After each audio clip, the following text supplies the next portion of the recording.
Assalamualaikum warahmatullahi wabarakatuh. Apa khabar kita orang Sarawak? Dah makan belum? Masya Allah, Alhamdulillah. Bulan tu dah 2 kali kami datang Sarawak. Alhamdulillah, kami udah pandai kelakar Sarawak tu. Insya Allah. Dan saya begitu gembira sekali dapat bertemu dengan semua pada hari ini. Kita berikan tepukan gemuruh kepada semua yang hadir pada hari ini.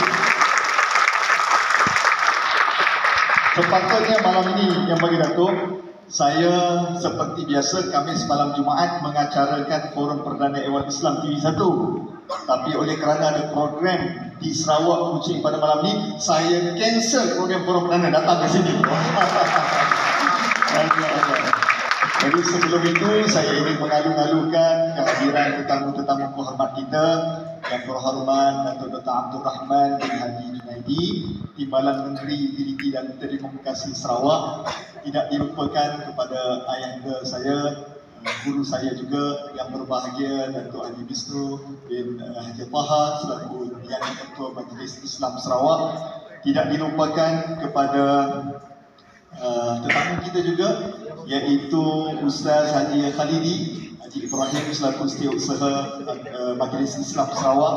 Tidak dilupakan kepada Dr. Hajah Asmah binti Uthman, Ketua Pegawai Eksekutif Islamic Information Center Majlis Islam Sarawak. Tidak saya lupakan Ustaz Haji Mual selaku Pengarah Jabatan Mufti Sarawak, Ustaz Hamdan, dan tetamu kita juga yang berbahagia Datuk Marzuki selaku Setiausaha bagi Raisat, dan kepada semua yang hadir pada malam ini. Masya Allah. Selamat datang ke Sarawak dan terutama sekali ke IIC Majlis Islam Sarawak.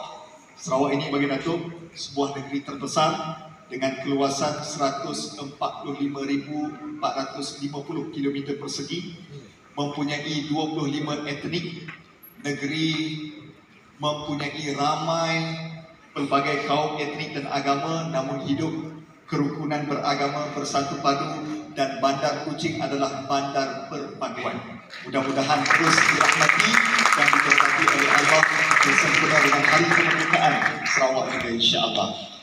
Malam ini tuan-tuan dan puan-puan sekalian, yang berbahagia Datuk Mustafa Syukur bin Syekh Mustafa. Assalamualaikum Datuk. Waalaikumsalam warahmatullahi wabarakatuh. Ustaz, Alhamdulillah. pertama sekali terima kasih kepada JAKIM kerana menjemput saya datang ke sini, dan juga Majlis Penerangan Sarawak, kepada Timbalan Menteri dan ahli-ahli VIP, dan kepada semua orang Kuching khususnya. Saya memang suka Kuching Sarawak. Saya sering dijemput datang ke sini untuk menjayai pelbagai program, sebab Sarawak ni memang aktif. Mereka begitu aktif untuk education, untuk Islamik, dan pelbagai-bagai. Saya memang seronok berada di sini. Kalau Datuk kata suka Kuching, saya pun sukalah. Baik, betul. Saya waktu 10 hari bulan tahun 2007, waktu program itu dilancarkan, saya tengok Datuk waktu tu, sampai sekarang saya tengok muda sama je. Kan Datuk? Tua dah. Ya ke? Apa awet muda tu? Tak ada. Baik, tu hari ini kita nak sebelum kita nak menjelajah, bawa semua peserta naik ke angkasa raya, lihat kebesaran Allah turun semula ke bumi ini untuk meneliti, mentadabbur dan membawa kebesaran itu dalam sebagai khalifah di muka bumi ini. Ayuh para hadirin sekalian, kita bukakan mata, buka minda kita, buka hati kita. Mudah-mudahan malam ini menjadi satu pencetus lahir lebih ramai angkasawan-angkasawan, pemimpin-pemimpin negara, semua yang hadir hari ini, insya-Allah. Marilah sama-sama kita buka perbincangan kita dengan kita menonton video yang akan ditayangkan. Sama-sama kita saksikan.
Lesnya boleh.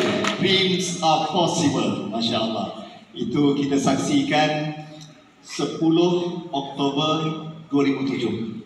10 hari, 21 jam, 14 minit. Penjelajahan yang menakjubkan. Sebelum kita nak pergi sampai ke Ansaraya, kita nak mula di atas bumi dulu lah tu. Mungkin Datuk boleh consider kami sendiri lah. Sebelum Datuk terlibat sebagai angkasawan negara, Datuk ni kerja apa, sekolah di mana, membesar bagaimana, dan macam mana boleh terdetik nak jadi angkasawan untuk sekarang. Terima kasih Ustaz. Pertama sekali panggil saya Dr. Syekh sudah memadai. Datuk ni saya rasa tua sangat.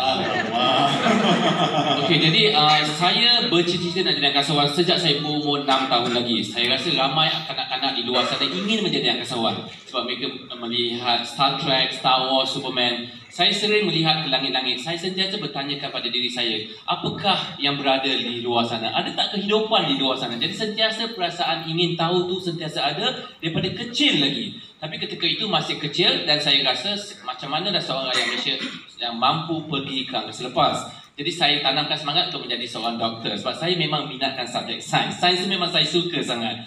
Jadi setelah 25 tahun apabila Malaysia ingin mencari seorang angkasawan ke angkasa lepas, saya berasakan ini adalah destinasi saya. Ini adalah tempat saya. Tak ada orang boleh ambil dah. This is my destination. No one's going to take this away from me. Jadi saya berusaha bersungguh-sungguh untuk mengejar impian saya.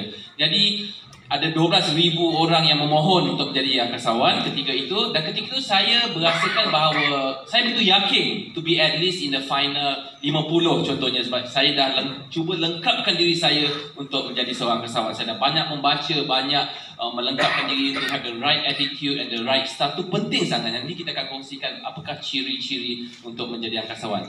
But once you are in the final 10 tu adalah di luar dugaan kita. Semuanya adalah ketentuan Allah, semuanya telah tertulis. Kami berempat telah pergi ke Rusia selama sebulan untuk lebih lagi banyak latihan.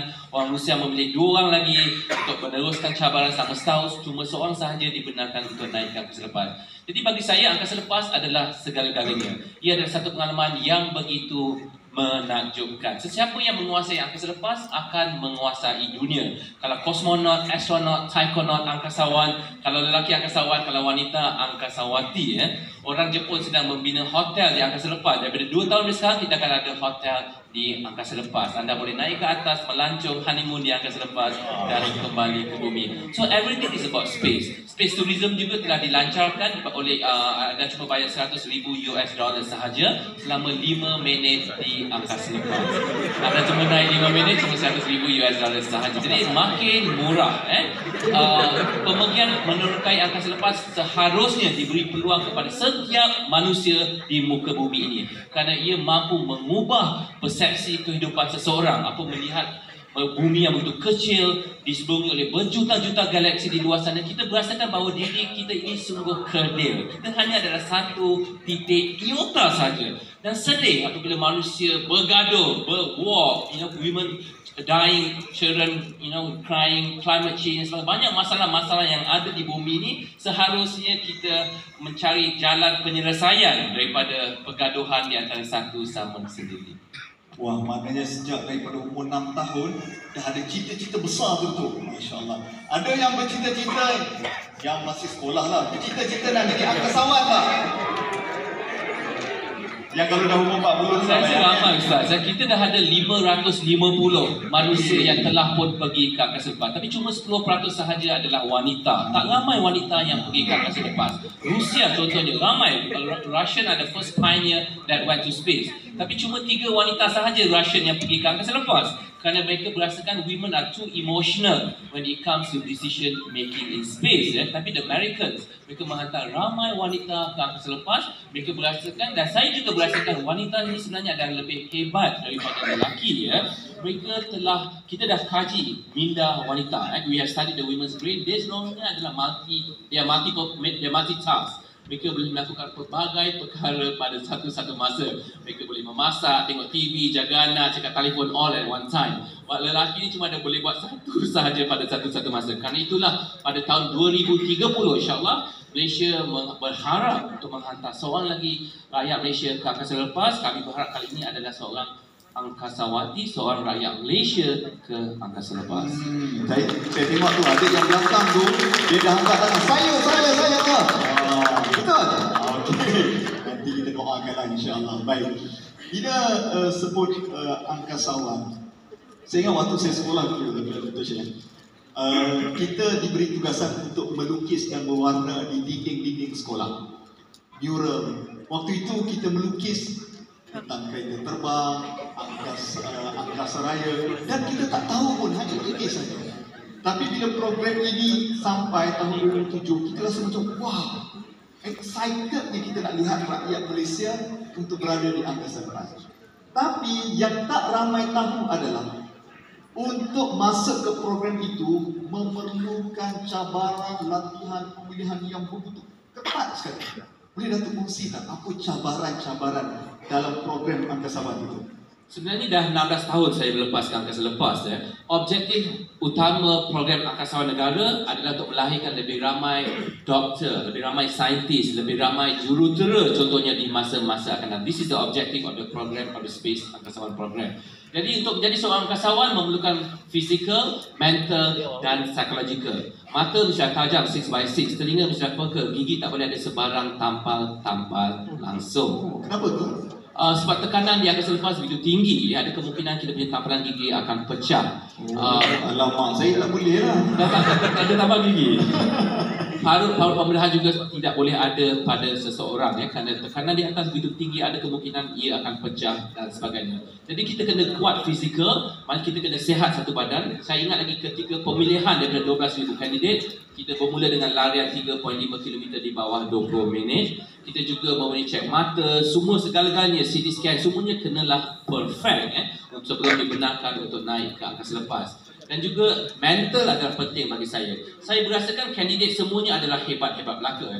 Saya tidaklah sepantas mana, saya tidaklah sebagus mana, saya tidaklah sehebat mana. Tapi saya berasakan diri saya disebabkan pemilihan saya adalah kekuatan minda. This is the key to success. Kunci kejayaan seseorang adalah daripada mental strength seseorang itu. If you really want something in life, you must believe in yourself and you must work very, very hard to achieve your dream. Dengan kekuatan minda, anda boleh menguasai segala-galanya. Jadi apabila berada di Rusia, kami mengalami masalah bahasa. Setiap astronot mesti fasih dalam bahasa Russian.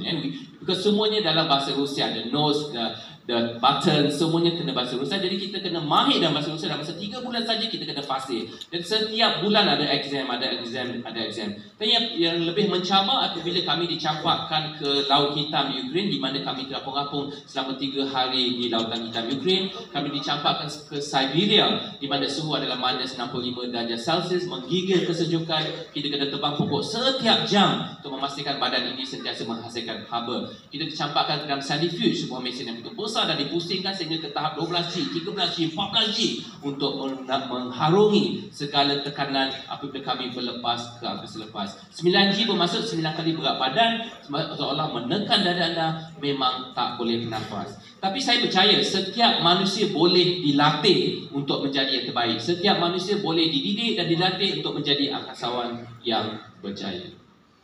Saya dengar pun dah penat nak fikir. Dengar pun rasa macam dah tak ada harapan berada. Senang, boleh, memang boleh ya. Boleh. Saya yakin untuk melepasi bukan sekadar kekuatan minda, tapi adalah latihan daripada kecil lagi. Sebenarnya saya tak mungkin orang yang masuk dan boleh bertahan tanpa didikan daripada kecil. Mungkin Dr. Syed boleh kongsi supaya ramai ibu ayah depan kita ni, apa yang ibu ayah ataupun Dr. Syed waktu kanak-kanak sendiri melalui supaya dapat ketahanan seperti ini. Okey, saya ada 5 adik-beradik, semuanya lelaki dan saya adalah anak yang ketiga. Angka sturi kan? Jadi saya pantang kalah. Saya tak boleh kalah. Daripada kecil kami telah dididik untuk menjadi seorang yang very competitive. Bila saya tewas pada abang-abang saya pastikan keesokan hari saya mesti menang. Because I cannot lose. I must win and win. So this has been instilled to me, in me from a very, very young age. Ayah saya mendidik saya dengan satu cara yang berbeza. The power of visualization. If you want something, you must visualize it. Kalau kita nak sesuatu, kita kena tuliskan benda tu. Contohnya saya nak anak-anak saya ada 7 anak, Alhamdulillah. Saya nak mereka semua jadi doktor. I was just talking to the VIPs. Saya rasakan doktor ni bagus. Jadi semua anak-anak saya dah programkan, saya dah brainwashkan mereka daripada kecil lagi untuk menjadi doktor. Sebab ayah dan ibu kena dulu jadi doktor. Jadi kita tuliskan besar-besar, kita tampalkan depan bilik mereka. Setiap pagi bila mereka bangun daripada tidur, mereka akan bacakan kuat-kuat, saya ingin menjadi doktor. Saya bawa mereka ke klinik-klinik, saya bawa mereka ke tempat hospital-hospital di mana kami bekerja. Saya belikan mereka mengenai mikroskop, saya belikan buku-buku mengenai sains dan sebagainya. Jadi daripada kecil lagi kita sebagai ibu bapa harus tahu apakah yang kita inginkan yang terbaik untuk anak-anak kita. Sebab kalau kita tanya anak-anak kita nak jadi apa, mereka tak tahu. Mereka nak kata nak jadi bomber, nak jadi polis, no offense to the police, nak jadi askar dan sebagainya. Sebab apa? Nak tembak orang dan sebagainya. So kids doesn't know. Sebab sebagai parents kita mestilah berilmu. Kita kenalah program mereka daripada kecil supaya insyaAllah kalau kita dah start berawal, segalanya akan menjadi mudah. But at the end, it's their happiness, it's their choice. By the time they are 18, it's really up to them what choices they want to make. Laju ke saya cakap? sepantas Soyuz berlepas. Saya semenjak kembali ke bumi, saya merasakan saya bercakap begitu laju. Saya berfikir dengan begitu laju. Segalanya pantas belaka. Saya merasakan orang keliling saya lembab. Alamak. Ini kata depan-depan ni kata.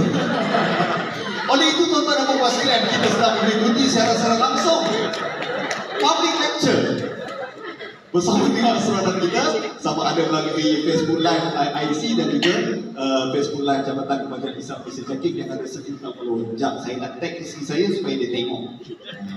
Tampal besar-besar. Baik, saya rasa kita nak redakan sedikit kita punya perbincangan. Saya tengok semua dah rasa macam nak terbang dah ni. Dah naik kita nak reda sekejap. Kita nak tonton video yang kedua. Selepas itu kita akan sambung untuk melihat keajaiban angkasa. Silakan. Welcome to my room. This is where I sleep in the zone of what the international museum. I'm going to show you how I sleep. Jadi boleh saya bercakap sikit Ustaz? Okey, ini adalah cara tidur di angkasa lepas. Di angkasa lepas di ISS, International Space Station, memang tak selesa. Setiap astronot ada bilik yang begitu kecil. Anda tak boleh claustrophobic kalau jika anda ingin berada di angkasa lepas. Jadi kita tidur dalam bag, sleeping bag, kita zipkan badan kita strapkan badan kita pada dinding panel ISS. Hari pertama saya terlupa, ya Ustaz nak ikatkan badan saya. Saya bangunnya saya dah melayang-layang ke video ISS. Nasib baik tak melayang keluar.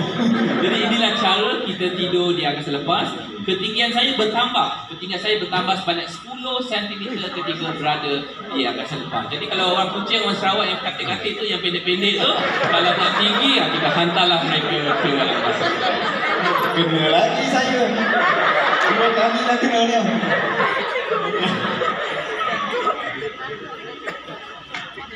Okey, ini kaedah tidur ni.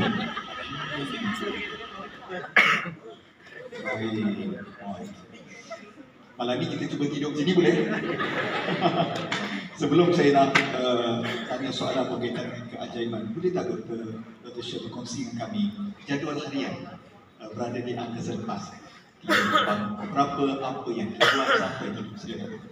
Okay, sebelum dibenarkan untuk naik ke angkasa lepas, kita kenalah perfect angkasa lepas. Kita tak boleh membuat apa jua kesilapan di angkasa lepas. Sebabnya kemudaratan tu memang begitu besar, impak dia begitu besar di angkasa lepas. Jadi tujuan utama ke angkasa lepas adalah untuk menjalankan pelbagai eksperimen untuk kebaikan sejagat dunia. Jadi saya bekerjasama dengan Universiti Tempatan membuat 25 eksperimen yang melibatkan kanser sel. Sebab saya nak cari cure ataupun rawatan untuk kanser. Di dalam Al-Quran juga mengatakan setiap penyakit ada dia punya ubatnya. Jadi kerana itulah saya berharap kita dapat cure. Jadi saya membawa hepatoma, kanser hati. Saya membawa leukemia, kanser darah. Saya bawa osteosarcoma, kanser tulang. Hoping to find a cure for cancer. Kerana apa? Di angkasa lepas tidak ada gravity. Jadi sel-sel ada 20 kali ganda lebih besar di angkasa lepas jika dibandingkan bumi. Ini akan membantu saintis-saintis untuk mengkaji dengan lebih mendalam sel-sel yang berada di angkasa lepas. Jadi di angkasa lepas kita ada fax machine. Kita akan ada fax di bawah, ia akan dihantar oleh mission control di Moskow dan juga mission control di Houston. Dia akan hantar pukul berapa kita bangun. Kita tidur selama 6 jam setiap hari. Pukul berapa kita siapkan diri, kita bersihkan badan. Kita tak mandi di angkasa lepas kerana air begitu limited. Dan juga selalunya kita menjalankan eksperimen selama 10 jam hingga 12 jam setiap hari di angkasa lepas. Tapi bila ada masa lapang, sebab saya buat segala-galanya laju. Bila saya ada masa free time tu, paling seronok apabila melihat di jendela ISS, melihat kebesarahan, keindahan Allah dari angkasa lepas. Itulah yang paling sampai sekarang saya teringat-ingat bagaimanakah pemandangan yang begitu luar biasa ketika berada di atas sana, melihat keindahan di luar sana. Twinkle, twinkle little star doesn't work in space. Di angkasa lepas, bintang-bintang tidak berkelipan di angkasa lepas. Di atas sana juga kita tak boleh melihat directly kepada matahari kerana ia akan membuatkan kita buta dan sebagainya. Kita di bumi ada atmosfera yang melindungi mata kita daripada pancaran matahari UV light dan sebagainya. Jadi kehidupan di ISS memang begitu berbeza jika dibandingkan dengan kehidupan di bumi. Manusia dicipta untuk bumi. Bila dihantar ke ke angkasa lepas, pelbagai perubahan yang berlaku pada diri kita. Walaupun hari yang ketiga, otot kita mengecil, your muscles become atrophied, your bones become osteoporotic. Satu hari di angkasa lepas adalah bersama dengan 5 kali chest x-ray dada di bumi. Betapa tingginya kesan dos radiasi di angkasa lepas. Kerana itulah setiap astronaut, kosmonaut, taikonaut mestilah sehat sesehat-sehatnya. Sebab walaupun sehari sebelum, kita tidak dibenarkan untuk naik ke angkasa lepas. Dahsyat. Dan persiapan itu bukan ialah macam Dr. Syed sebut adalah kita hidup di bumi, tetapi apabila kita naik ke SS adalah satu ruang yang baru lah. Bila Dr. Syed sebut tentang keajaiban angkasa, keajaiban Allah, saya Ustaz, bila sampai sahaja Isra' dan Mi'raj, saya akan baca ayat Surah Al-Isra ayat yang pertama. Subhanalladzi asra bi'abdihi lailan minal masjidil haram ila akhir ayat. Dan kami akan syarah tentang kebesaran Allah mengikut ayat yang kami baca. Tapi kami tak pernah tengok. Macam mana Dr. Syed boleh bantu kami untuk melihat keajaiban dan kebesaran Allah Ta'ala dengan penciptaan langit dan bumi, Dr. Syed? Okey, kebesaran Allah memang dirasai sepanjang masa ketika berada di angkasa lepas. Setengah orang nampak Kaabah bercahaya dari angkasa lepas. Mereka yang pergi ke bulan, 12 orang telah pun menjejakkan kaki ke bulan, daripada Neil Armstrong, daripada 1969, daripada Apollo 11, Apollo 12, Apollo 14, 15, 16 dan 17. 12 orang telah menjejakkan kaki ke bulan. Mereka nampak gergahan bulan ketika Rasulullah membelah bulan kepada dua. They actually saw the line of demarcation while they were on the moon. Jadi apabila kita berada di atas sana, ia adalah sesuatu yang begitu sukar untuk kita menggambarkan kepada anda semua. You have to be there in order to feel and experience the greatness of Allah while you are in space. Saya ingat lagi kali pertama melihat bumi, bulu roma saya meremang, jantung tak berdegup, mata tak terkebil melihat keindahan kebesaran Allah di angkasa lepas. Dalam diri saya ini, saya sering mencari kekosongan dalam jiwa ni, Ustaz. Ketika saya jadi seorang doktor, saya sentiasa kosong jiwa saya. Jadi saya pergi ke Cambodia selama sebulan untuk melakukan humanitarian aid. Jadi saya berasa seronok dan saya kan jiwa saya berasa penuh, tapi sementara sahaja. Jadi saya pergi ke Palestin, saya pergi ke Afghanistan ketika war, just to do some humanitarian aid, membantu mereka yang mempunyai masalah-masalah di sana. Tapi ini semua hanyalah sementara. Tetapi apabila saya berada di angkasa lepas, saya berasakan seolah-olah saya dah jumpa apa yang saya carikan selama ini. I feel complete. Saya merasakan seolah satu kesempurnaan dalam diri kita ini. Kita sentiasa kena tanya diri kita, what is our purpose of life? Apakah kita punya purpose untuk berada di bumi ini? Yang bukan sahaja untuk daripada kecil jadi besar, kahwin, ada anak-anak dan jadi tua dan mati. This is not the way that how I wanted it. There must be a sole reason why we are created on this planet Earth. InsyaAllah.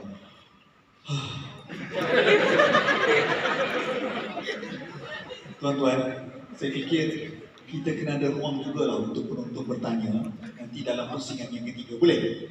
Saya rasa banyak juga soalan-soalan yang nak ditanyakan ini.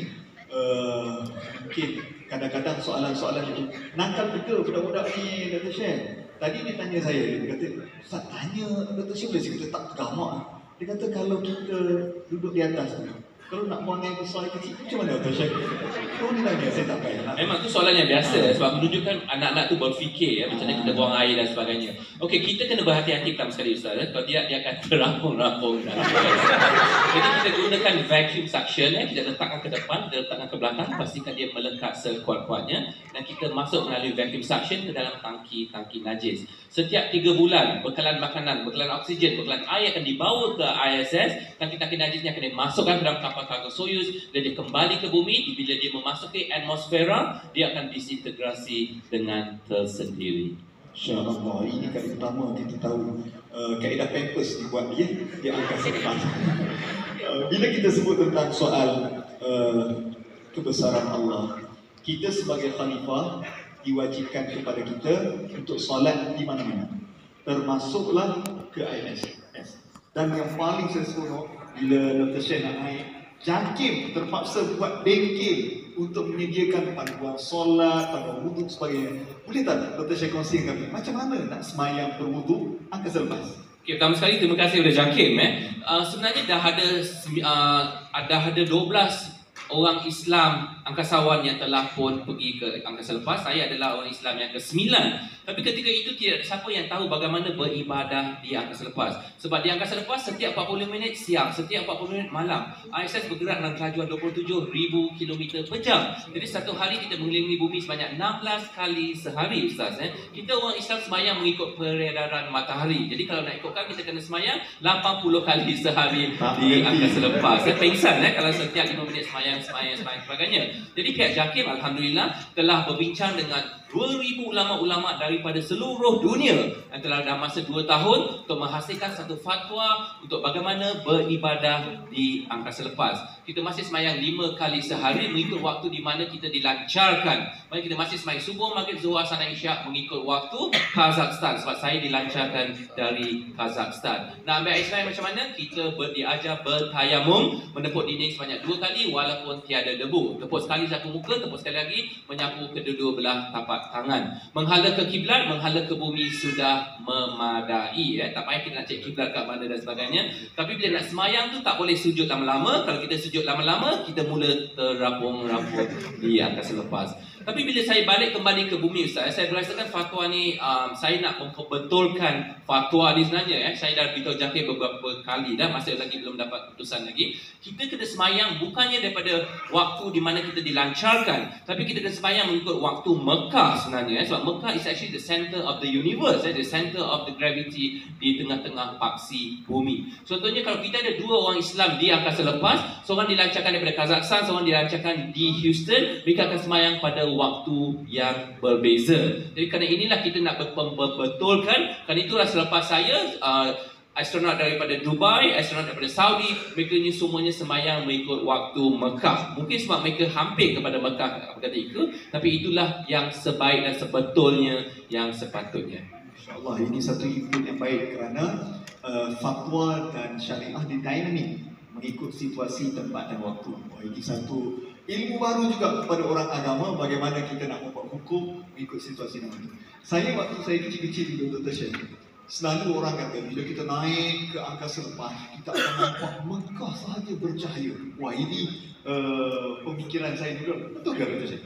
Memang nampak Kaabah tu bercahaya daripada angkasa lepas, tapi juga dengan bandar-bandar lain, kita juga nampak bandar-bandar lain yang bercahaya. ISS ni tak jauh, cuma 400 km sahaja daripada bumi. Kalau kita tengok daripada internet, kita akan tahu pukul berapa ISS melalui Kuching, Sarawak contohnya. Tapi kalau langit kita terang, tak ada awan-awan atau yang mendung, kita boleh nampak satu cahaya yang pantas bergerak dengan lajunya di permukaan langit. So these are the things that we see during our times. Memang sesuatu yang begitu seronok kalau kita melihat ISS bergerak itu sendiri.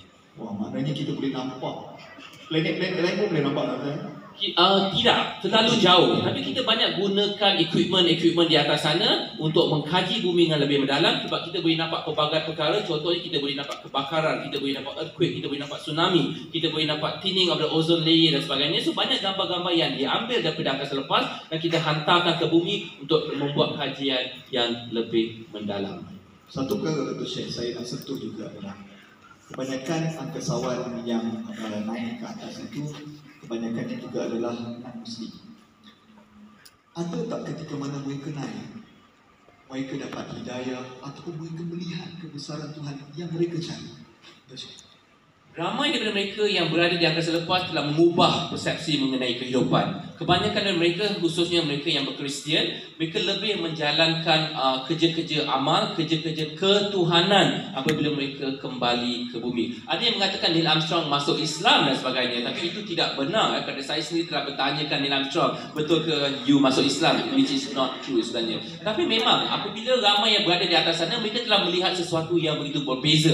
Mereka sedar adanya the creation, the creator, ada sesuatu yang pencipta yang berada di atas sana. Bagi kita sebagai umat Islam mudah, sebab kita dah dididik dan diajar mengenai keislaman, mengenai ketuhanan, creation, semuanya daripada kecil. Semuanya Allah yang buat, kan? Bumi sesuatu yang tak boleh digambarkan oleh minda sendiri. Tapi bila orang Kristian pergi ke atas sana, saya merasakan mereka mencari jawapan dan mereka sedar bahawa apakah yang ada Tuhan di luar situ adalah sebenarnya benar. InsyaAllah itulah kebesaran dan juga keesaan Allah Subhanahu Wa Taala. Baik, kita nak saksikan Saya fikir video yang seterusnya ini, selepas daripada itu saya nak bagi ruanglah kepada semua yang hadir dalam IIC ini untuk mungkin nak bertanya soalan impian-impian orang-orang Sarawak, insyaAllah. Baik, kita nak saksikan, mungkin Dr. Syed boleh ulas juga apa yang kita akan saksikan. Silakan.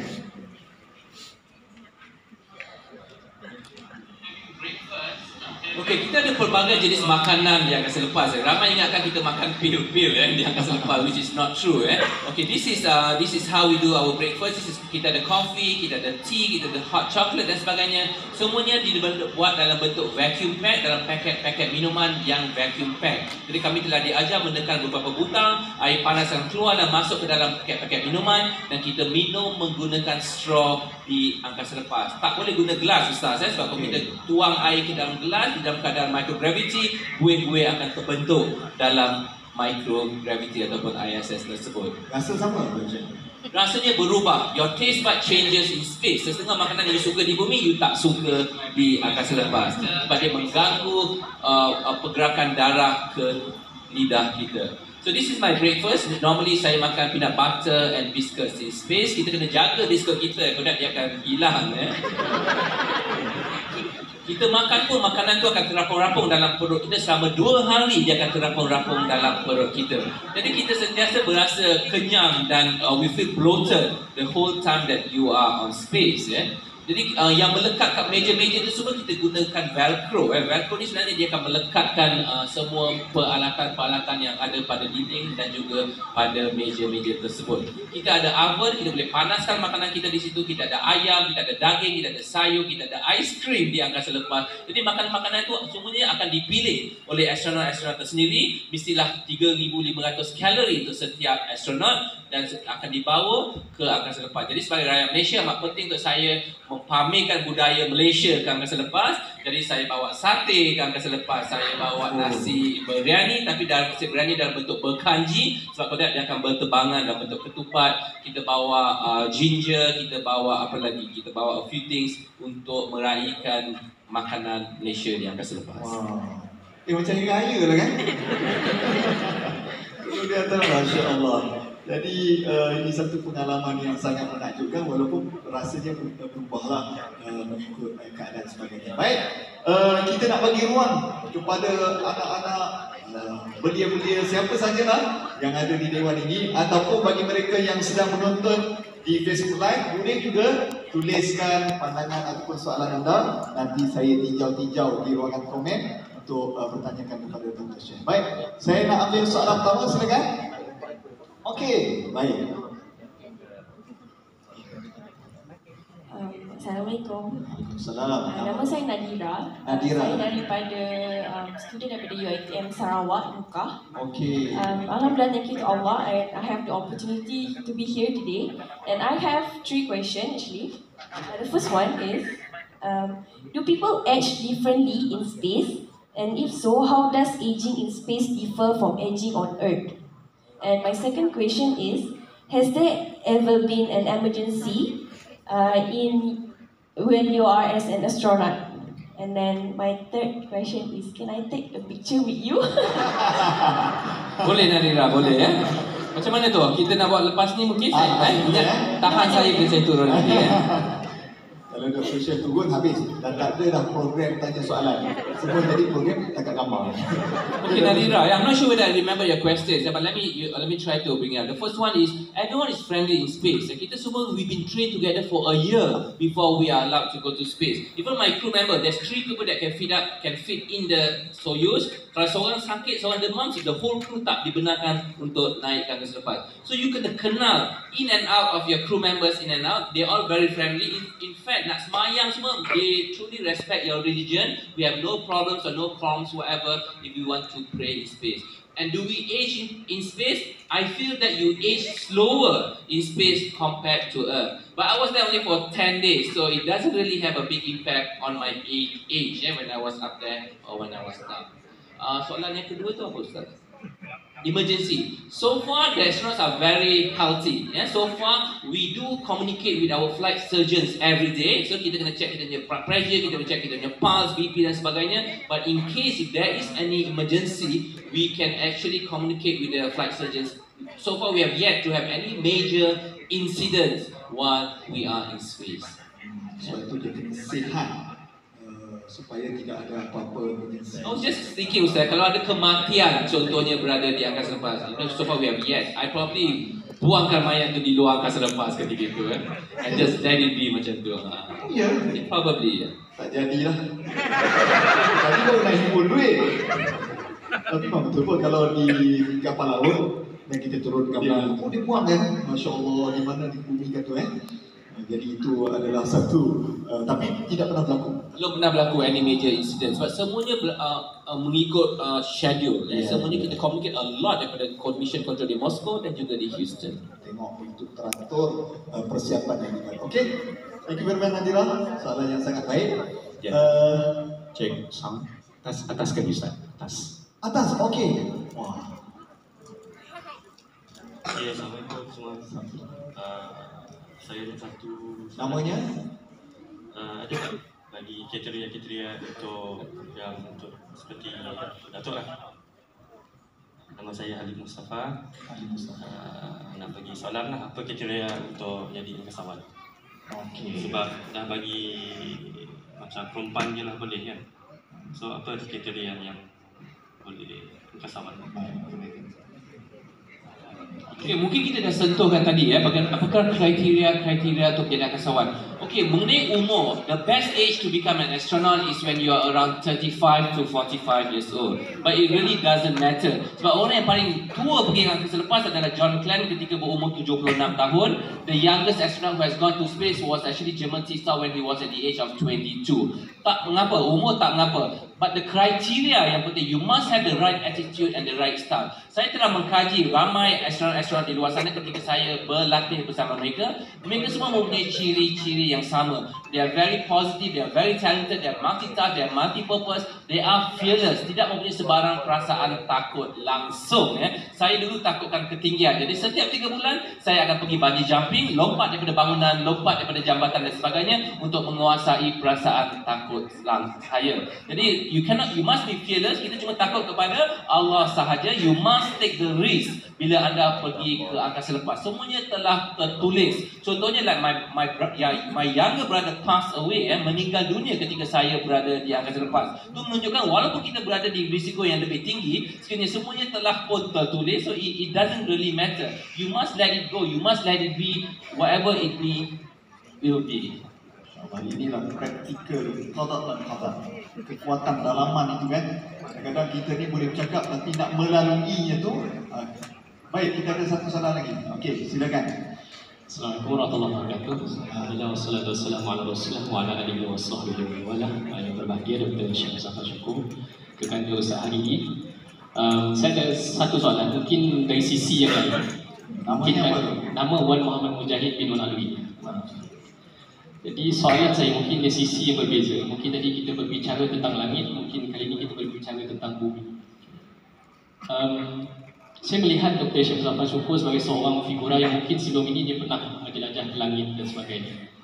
Tetapi sekarang yang saya lihat, bagi saya personally, dia adalah seorang figura, seorang ayah ataupun figura seorang ketua keluarga yang saya rasakan perkara itu menjadi contoh kepada masyarakat di luar.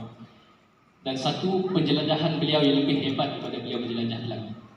Jadi sekarang Dr. Syekh Mustafa Syukur sudah ada family dan sebagainya. Jadi soalannya mudah saja.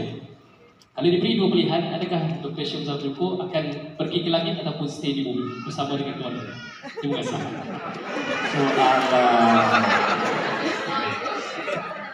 Ustaz, sekiranya saya diberi peluang untuk pergi ke angkasa lepas sekali lagi, saya akan lakukannya in a heartbeat. saya takkan fikir lagi dah. Saya akan tinggalkan isteri saya, anak-anak saya, family saya untuk kembali ke masa depan. Sebab satu pengalaman yang begitu menakjubkan, satu perasaan yang sukar digambarkan, begitu something that is amazingly experienced in order to be there. Sekarang kita nak pergi ke planet Mare, and we wanted to go to space to the planet Mars. Sebab tujuan utama mengapa manusia pergi ke angkasa depan, kita nak tahu ada tak kehidupan di luar sana. Ada any aliens kat luar sana, Ustaz?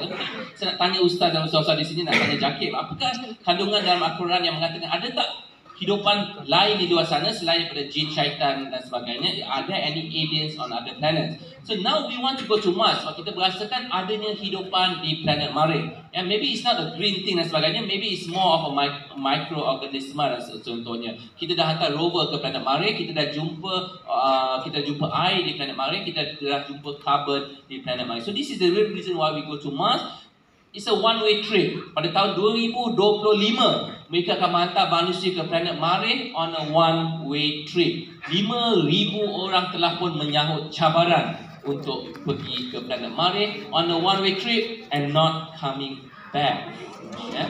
Jadi manusia ni memang ada sikap ingin menerokai. Kita semua ingin tahu. Kita sanggup lakukan apa sahaja untuk menerokai dan untuk mencari sesuatu perkara demi ingin mengetahui. Jadi sama juga dengan saya, sekali saya diberi peluang, memang saya akan terus pergi. Itu jawapan Dr. Syed. Dr. Muhammad Mujahid dah kahwin? Dah kahwin. Kalau diberi peluang, tinggal keluarga tu pergi. Jaga keluarga. Tak sampai cabaran. Pakai kopiah jangkung kami panjang lagi kan. Baik, kita nak ambil 2 soalan lagi sebelum kita pergi. Baik, silakan tuan. Bismillahirrahmanirrahim. Assalamualaikum warahmatullahi wabarakatuh. Nama saya Muhammad Fadli bin Sinon. Yang pertama sekali, tahniah saya ucapkan kepada Dr. Syekh dengan kehadiran anak yang ke-7, Syekh Muhammad. And then, soalan saya ni lebih more to out of topic, lebih kepada parenting. Saya mengikut Dr. Syekh dengan isteri Dr. Lina daripada anak yang ke-3 dan 4, to Noah dan Adam, and then to Emilia and to Yusuf, and then the other is Syekh Muhammad. Saya dan isteri ada satu-satu cita-cita nak ikut skill parenting from Dr. Syekh Muzaffar. Adakah semua yang Dr. Syekh buat dari anak perempuan yang pertama sampai yang ke-7 ini, dari start flashcard and then colours, numbers, adakah semuanya dipraktikkan sejaya berjaya ataupun ada certain yang mungkin ada yang jenis anak yang tak dapat follow semuanya ataupun semuanya ikutnya? Terima kasih. Ini macam topik lainnya. Tak mengapa. IIC kena jemput kita lagi. Okey, saya begitu menitik beratkan pendidikan anak-anak saya. Saya berasakan anak-anak adalah segala-galanya. Saya untuk menjadi ibu bapa bukannya mudah. Anda mestilah, you have to be knowledgeable. Kita kena mempunyai ilmu pengetahuan yang luas untuk mendidik anak-anak kita. Ramai ibu bapa di luar sana nakkan anak, tapi bila dah ada anak tu mereka tak tahu apa nak buat. Saya pantang kalau anak-anak saya duduk di rumah tengok TV tak buat apa-apa. Tak boleh, sebab setiap saat itu adalah saat pembelajaran. Every single second is a learning process untuk anak-anak. 6 tahun pertama adalah tahun yang begitu kritikal sekali, di mana minda ataupun otak anak-anak itu berkembang sehingga 90% sampai seolah sehingga seperti orang dewasa. Jadi kita kena ajar anak-anak kita daripada lahir lagi. Maknanya daripada lahir lagi kita dah ajar dia untuk menggunakan flashcard is the best way to teach your babies, because this is a time di mana mereka tak boleh bergerak langsung dan sebagainya. Tapi anak pertama senang, because we can focus semuanya kepada anak pertama. Bila anak kedua, ketiga, keempat tu the challenge arises. Bila kita nak menjadi adil, kita nak samakan. Sebab tak adil kalau kita beri lebih kepada anak pertama tapi kurangkan pendidikan kepada anak-anak yang keempat, kelima, keenam dan sebagainya. Jadi masa adalah faktor yang begitu sukar bagi saya untuk mencari masa tu. Macam ibu bapa haruslah mempunyai visi yang sama. Kalau anak tu kata, kalau mak tu kata tak boleh, bapa tu pun mesti tak boleh juga. You cannot say yes if the mother says no, because nanti anak-anak akan memilih kepada mana pasangan ibu bapa yang akan berkatakan yes, barulah mereka akan pergi. Jadi ilmu parenting ni penting sangat. kita kena banyakkan membaca, kita kena cuba pada ahli keluarga kita, sebab setiap pendidikan adalah berbeza. My family might not be the same as your family. Setiap anak-anak mempunyai personality yang berbeza. Jadi kita kena fahami personality anak-anak kita. Contohnya dalam Islam, macam anak-anak kita, dia ada 3 deria. Satunya daripada segi telinga. Anak yang pandai banyak bahagian telinga tu dia banyak mendengar. So bila anak macam ni kita banyakkan bisikkan kepada mereka. Satu lagi anak tu lebih kepada mata, penglihatan. So cara pengajaran juga berbeza. Dan seorang lagi contoh seperti anak saya Adam, dia lebih kepada kalbu. Jadi kalbu ni lebih kepada ketenteraman jiwa ataupun emosi mereka kena jaga sebelum mereka melakukan sesuatu. Jadi cuba kenali personality anak masing-masing dan cuba approach mengajar dan mendidik anak-anak kita bergantung kepada personality mereka yang berbeza. InsyaAllah, tapi memang betul. Saya ingat ramai dalam dewan ini memang follower Dr. Syekh dan juga isteri, lihat bagaimana parenting yang dibuat saya fikir satu teladan bagi kita semua lah.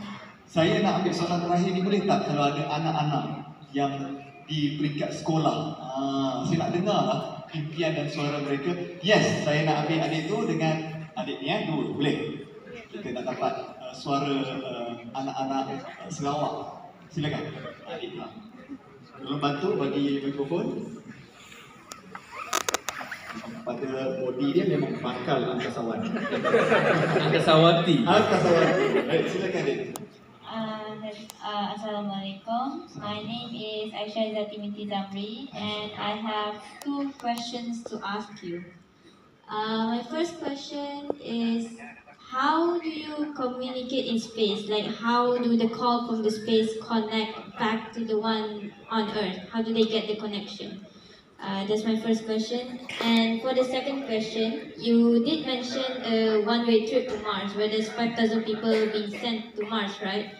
How exactly are they going to deal with the dead bodies of the people that's going to be sent over there? Like, how do they plan to do anything with it? Okay, that concludes my questions. Thank you very much, Aisyah.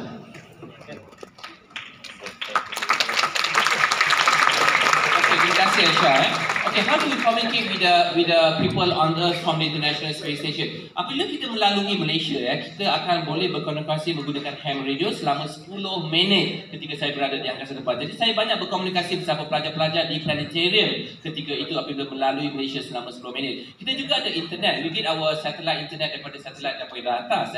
So we have Wi-Fi in space. We can actually use a communication from the internet daripada laptop itu sendiri. Dan menjawab soalan yang kedua, 2 masalah utama untuk pergi ke planet Mars. The 2 biggest obstacles are the journey itself. To go to Mars is going to take 6 months to go to Mars. But once we have nuclear fuel, we are able to go to Mars within only 2 months. So this is one of the main problems. Yang kedua is the communication delay. Bila berada di planet Mars, which is about 1.5 million juta daripada bumi, sebab asalnya dekat saja, there will be a communication delay. Bila kita ada masalah emergency di planet Mars, ia mengambil masa 2 hari untuk sampai ke planet bumi untuk mendapatkan emergency help dan sebagainya.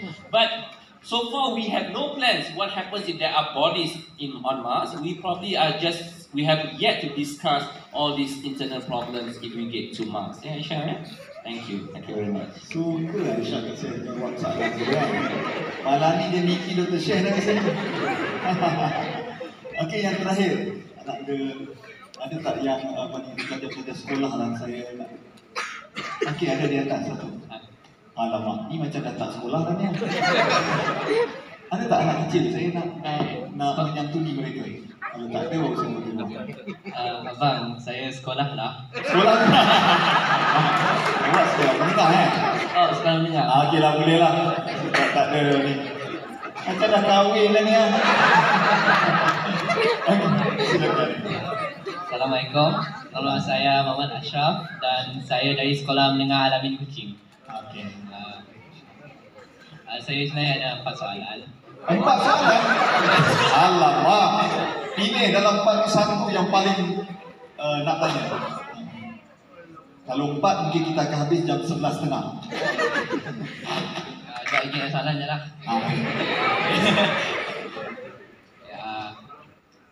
Soalan pertama adalah ada ketinggian penting untuk jadi satu angkasawan. ketinggian. Jawapan dia penting. Jawapan yang sama lah kok. Soalan kedua adalah bagaimanakah angkasawan buang berak kat angkasa? Sudah jawab lah Ashraf. Oh, sudah. Ashraf tadi wujud dalam ataupun berada naik ke angkasa. Okey, satu salah dah. Satu lagi. Dua-dua dah dijawab. Soalan Nasmi Asam adalah bagaimana ada si bau kat angkasa. Macam ada apa hidu si barang kat angkasa. Smell. Bau. Okey. Okay, terima kasih. Pertama sekali mengenai ketinggian. You cannot be too tall if you want to become an astronaut. Anda tak boleh terlalu tinggi untuk pergi ke angkasa lepas dalam kapal Soyuz. Because kapal Soyuz are very small. Your height from your vortex to your coccyx both tak boleh melebihi 99 cm. Maknanya paling tinggi maksimum adalah 6 kaki 1 ketika anda ingin pergi bersama Russians in the Soyuz. But the American shuttles are different. They are much bigger inside. You can be 6'3", 6'4". It doesn't really matter. Dan soalan yang kedua tadi mengenai bau. Ada smells in space? Tidak ada. There's no smells in space. Itu adalah perkara yang paling saya rindu apabila kembali ke bumi. Pertamanya adalah bau, because we never get the smell while during our stay in space, dan juga mandi, because we don't take showers in space. Rindu Jadi, okey Ashraf? Okey, terima kasih. Baik, Alhamdulillah. Kita sudah sampai di penghujung program kita. Rasa macam tak puas kan? Kita seumpama berada di ISS. Begitu cepat masa berlalu. Walau bagaimana ini isyarat.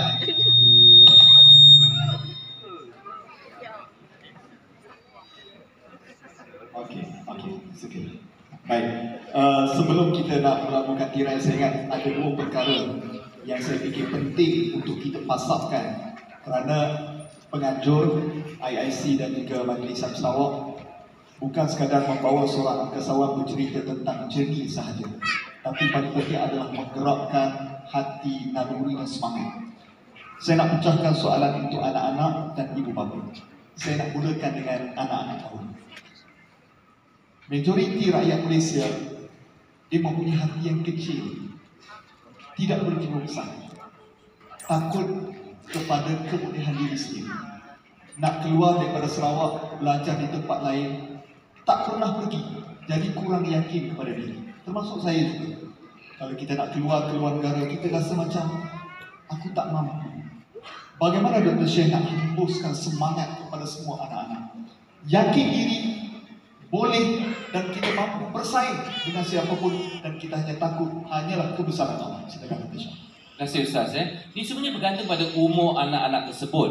Selalunya kalau kita didik mereka daripada kecil, ibu bapa, seperti saya katakan sekali lagi, kita sebagai ibu bapa, kita kena prepare anak kita apabila mereka dewasa kelak, apabila mereka masuk ke peringkat universiti. So daripada kecil lagi kita kena didik anak-anak kita supaya menjadi seorang yang berani, seorang yang yakin, seorang yang confident, seorang yang boleh bercakap, mengeluarkan kata-kata, express your opinion, to make your voice dan sebagainya. Semuanya harus berlaku daripada kecil lagi. Apabila mereka bermula daripada umur 2 tahun, 3 tahun, maknanya ibu bapa harus exposekan anak-anak ni lebih kepada dunia di luar. Apabila mereka masuk ke alam persekolahan, cikgu-cikgu, guru-guru memainkan peranan untuk mendidik anak-anak ini untuk menjadi yang lebih hebat. Jadi anak-anak ini tak tahu, mereka mengikut apakah yang diajar. Jadi contohnya bagi saya, Sarawak dan Sabah adalah berbeza jika dibandingkan dengan Semenanjung. Saya dah banyak kali pergi Sabah dan Sarawak, saya perhatikan anak-anak Sarawak adalah berbeza. Mereka lebih berani jika dibandingkan dengan anak Semenanjung. Mereka lebih yakin. They speak English much better and much proficient compared to the children in Semenanjung, Malaysia, which I really truly applaud. Kita boleh nampak perbezaan kehebatan anak-anak Sarawak ni apabila mereka berada di peringkat universiti. But my advice to the kids is that everything starts from home. Semuanya bermula daripada rumah. Ibu bapa harus memainkan peranan yang penting daripada 6 tahun yang pertama. Kemudian bila masuk alam sekolahan, guru harus memainkan peranan yang pertama, dan juga your education, your kerajaan pendidikan di negeri Sarawak seharusnya mengubah segala sistem di persekolahan untuk menjadikan seorang anak yang betul hebat, yakin, confident dan mampu berdaya saing apabila memasuki universiti luar sana. Itu satu tugas kepada ibu bapa untuk memberi keyakinan kepada anak-anak. Akhirnya Dr. Syekh adalah cabaran tahun 2007 dengan sekarang berbeza. Sekarang cabaran paling utama ni. Apa dia ni? Handsetan. Banyak cabaran. Anak-anak baru nak berusaha, datang macam-macam. Macam mana kita nak hadapi cabaran ini dan kita nak melahirkan lebih ramai pemimpin hebat yang dapat menjaga negeri kita dan negara kita, Dr. Syed. Okey, dari segi didikan gadget, saya memang pantang gadget. Anak-anak saya semua tak ada gadget. Mereka tahu gunakannya. But I never give my phones or my gadgets or laptops or iPads to my children. Sebab saya tahu kemudaratan gadget itu lebih besar jika dibandingkan dengan kebaikan untuk masa mereka. Tapi gadget ni adalah penting untuk zaman teknologi sekarang. Semua orang gunakan gadget. Sebagai pelajar-pelajar, kita semua gunakan gadget untuk proses pembelajaran. Sekarang ni kita punya kanak-kanak berbeza. Mereka hidup di generasi yang berbeza. Mereka bukan lagi Gen Y, Gen Z lagi dah. Mereka lebih kepada, ada nama dia saya lupa kepada generasi sekarang. Kita tak boleh bezakan mereka dengan kita. Kita dulu berbeza. Mereka lebih agresif, mereka lebih dinamik, mereka punya pemikiran lebih rasional, lebih agresif, lebih laju dan lebih pantas. Kerana itulah saya seronok apabila mempunyai staff-staff yang muda-muda ni. Saya suka tengok contohnya saya jumpa Erwan tadi penolong pengarah JAKIM. Muda-muda lagi dah jadi penolong pengarah dan sebagainya. Seperti ustaz muda-muda semua ni. Jadi mereka mempunyai pemikiran yang berbeza. Jadi bagi kami yang lebih pada umur yang lebih konvensional, seharusnya bekerjasama dengan mereka yang muda-muda ni, dengar kata-kata mereka. Cuma kelemahan mereka adalah lebih kepada pengalaman. Their lack of experience, so they might do some decision which is not actually true to the making. Kerana itulah amat penting untuk jurang di antara yang lebih dewasa dan juga pada generasi muda untuk bekerjasama, memahami antara satu sama lain untuk mendapatkan keputusan yang paling berkesan. Dr. Syed, terima kasih. Thank you very much. Kita berikan tepukan kepada Alfa Negara dan mudah-mudahan ramai akan mengikuti bicara Dr. Syed. Sebelum berakhir, kita mesti selfie dengan semua yang hadir pada hari ini. Saya lah yang paling untung lah. Janji dengan Nadira tidak lagi Okey.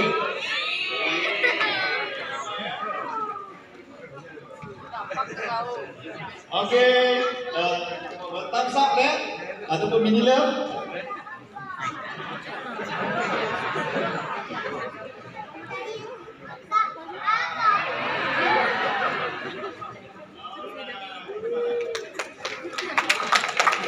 Okey, kita nak betul hari ini. Pandai kalau sana.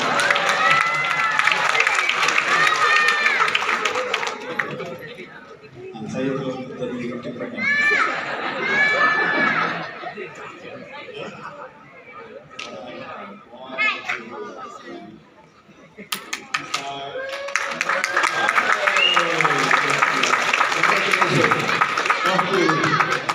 Baik, oleh itu saya fikir telah berakhir program kita pada hari ini. Sekali lagi saya ucapkan terima kasih kepada Dr. Syed atas perkongsian yang begitu menarik sekali, dan terima kasih kepada semua hadirin, dan saya kembalikan semula kepada pengacara majlis kita. Berikan tepukan kepada semua sekali. Terima kasih kepada staf hari ini dan teman-teman kepada sesi perkongsian hak lecture kita bersama yang berbahagia Dr. Syekh Mustafa Syukur Al-Masri bin Syekh Mustafa, Angkasawan Pertama Malaysia. Semoga ianya memberikan manfaat kita khususnya dan mungkin boleh dikongsikan bersama keluarga kita kembali nanti dan tidak berada di sini bersama-sama kita. Untuk seterusnya, silakan bagi Ustaz Haji Hamdan bin Jarmi untuk silakan dan mengiringi yang berhormat Datuk Dr. Haji Rahman bin Haji Junaidi diiringi bersama yang bahagia Datuk Haji Wisnu bin Haji Taha naik ke pentas untuk menyampaikan cenderamata majlis dengan hormatnya. Mempersilakan.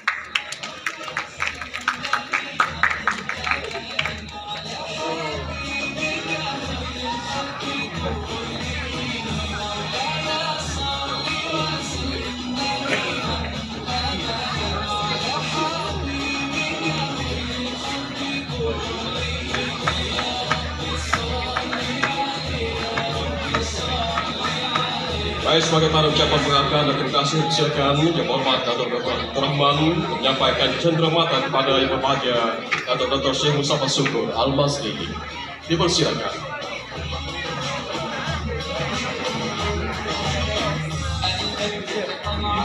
dipersilakan Bapak Datuk menyampaikan cerita dan kenangan kepada keluarga Datuk Syekh Muhammad Sukun.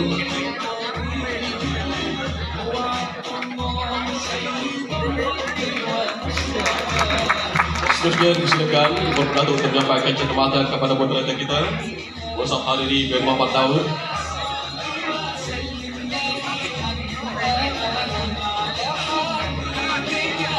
Dan untuk seterusnya dipersilakan pula yang berbahagia Ustaz Haji Hamdan ini menyampaikan cerita penghargaan kepada Yang Berhormat Datuk Azizzur Rahman dengan hormat dipersilakan.